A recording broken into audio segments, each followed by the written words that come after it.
Ate, pakuha nga kami ng isang case na mucho. Ano yan? Sa amin yan, need for Ay, month. pasensya na po. Hindi pa ako nagpapakuha.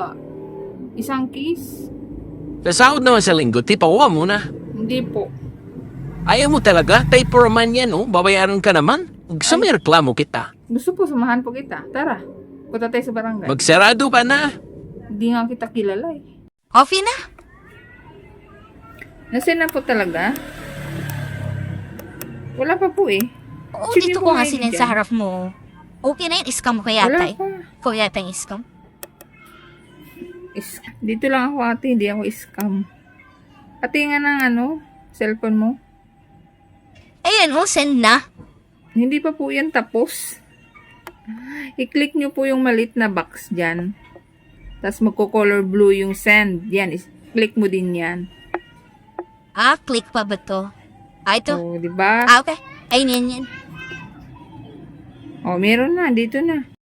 Dea, susuli ko, may May deposito. deposit? Ilan? Tatlo. Kailan daw binili? Kagabi daw yan. Kagabi.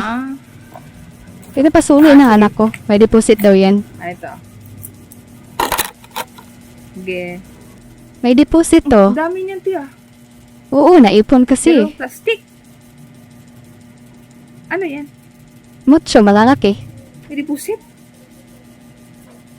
Wala pang bawas yung mutsu namin Nung Sabado daw yan nabili, pinasuli sa akin Hindi kasi yan busy dito sila sa nabili. trabaho eh. Kasi wala pang bawas sa amin, no? Dito yan kasi malalamig yan sa inyo kaya dito sila Wala pang bumibili. deliver kasi linggo. Walang deliver pag linggo.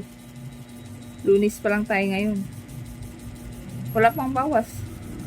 Ay, buti dyan, dalawa. Sa akin yan binili. Dito may sila dalang bumili buti. kasi malamig nga dito kaya nga gusto nila dito Ay, bumili. hindi yan dito. Baka sa iba yan binili.